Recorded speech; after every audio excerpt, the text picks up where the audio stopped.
Loki got a new Minecraft world record. I'm going to be analyzing and finding anything that you might have missed.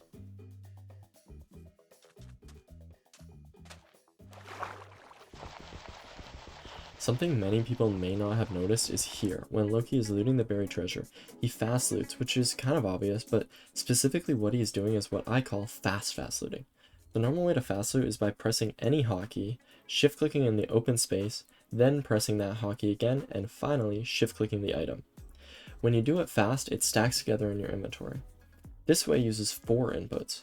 Loki is actually saving 1 input by fast looting. He starts instead with shift clicking on the item, then uses his 9-slot hotkey to pull the item up in the chest, and lastly shift clicking it down. This becomes way more difficult when you realize that for the next item he has to shift click it down, then use his 8 hotkey to pull up the item, then shift click again. He essentially has to staircase down as he loots, starting with 9, then 8, then 7. Here, notice this bit of inventory management with the fish. This comes into play later, just remember it for now.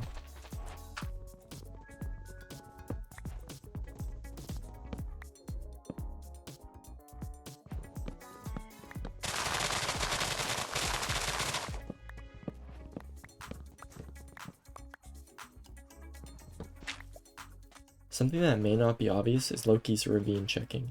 He goes to this close ravine to check if it has magma. When it doesn't, he heads towards this kelp. We can see that he spots magma, but actually decides against it, thinking it's a fake ravine. I agree with his play, but I checked out of curiosity and it's actually not fake. If you use this place to make a portal, you spawn all the way down here, which would have instantly lost world record.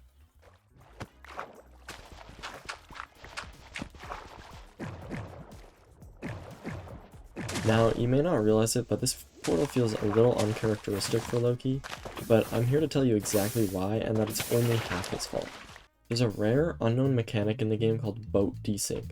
Essentially, the movements that you make in boats apply when you exit the boat. We can visualize this using log mod, which shows the pearl trajectory.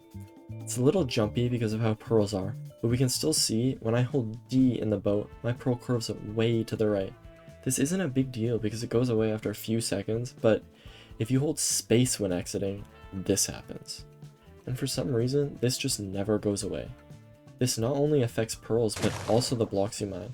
And if we really slow down Loki's video, we can see he mines the magma, then it comes back, then disappears. These ghost blocks are really gonna mess up muscle memory. Loki notices this, and once he enters the nether, we can see him enter and exit the boat without holding space this time, which as far as I'm aware is the only easy way to get rid of it. Remember the fish we were talking about earlier? This is where it comes into play. In the middle of his jump, he opens his inventory and presses his offhand and closes his inventory, which immediately puts the food into his offhand. Using the top middle slot in his inventory, he knows exactly where his food is going to be, and his mouse is placed directly on top of it. Loki immediately recognizes this as a bridge and starts a beeline for the chalice on the other side. Using his leaves, he gets to the bridge and does something interesting.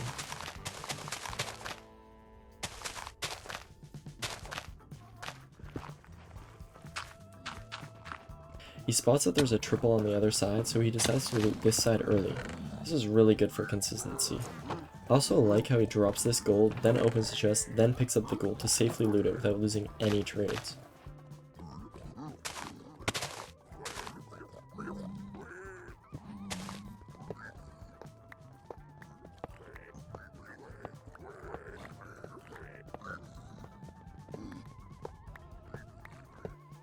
When Loki mines the final gold block, he crafts the other 14 gold blocks at once, and then he picks up the last gold block. This is the fastest way to have one leftover gold block, which is used for the route.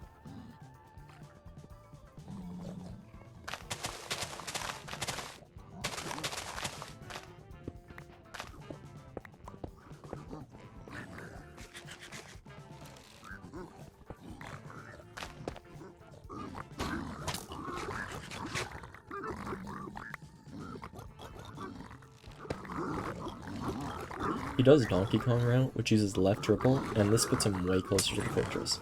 He can loot the rest of these chests, do his pre-crafts, and go for a pearl hand.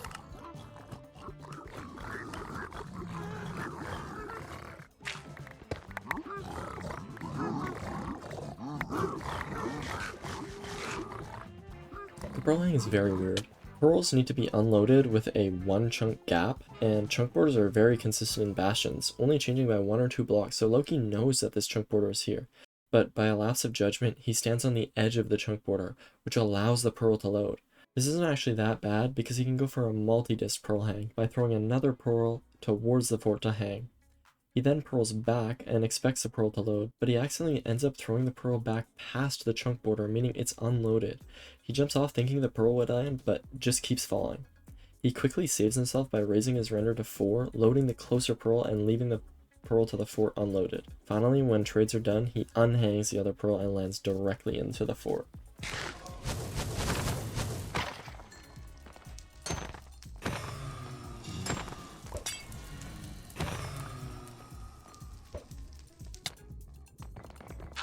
When he goes into this buried part of the fort, he uses his pie chart to help locate the spawners.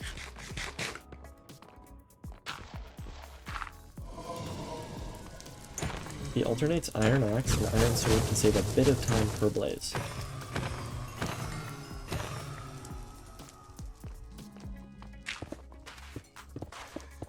This is really complicated, but he places a boat in the portal to standardize the coordinates of his looking angle to something predictable, which allows for more accurate eye measurements. I'll link something in the description that explains this better.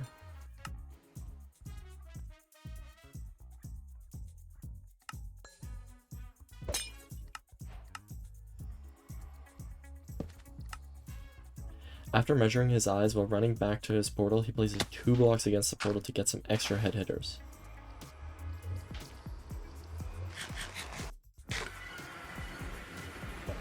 This pearl was extremely lucky, landing on the exact edge of this fort. If it had gone over into the lava, there could have been potentially major time losses, even enough to not get record. Danny actually asked Loki, and I believe his pearl meant to hit this terrain but overshot and he was saved by the fortress. He uses F3C in the nether, which inputs into Ninja Brain bot, showing him the angle and distance to the stronghold. This helps find a slightly better line.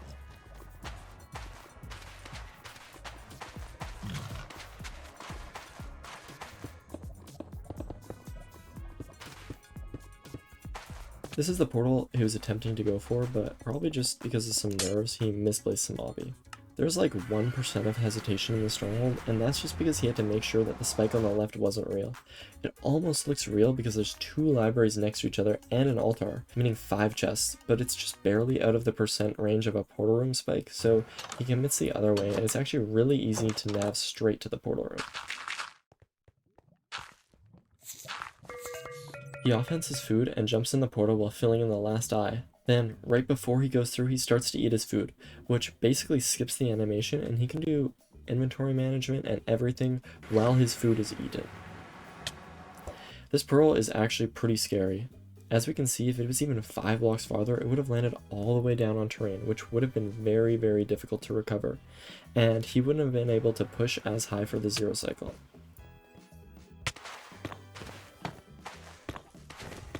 He looks in reverse F5 to watch the dragon as he's building up, so he knows how much time he has to build the setup.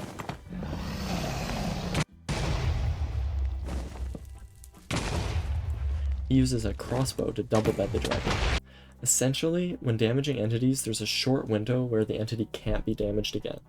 But if there happens to be another damage source after the first one, but still during the window, the higher of the 2 is picked.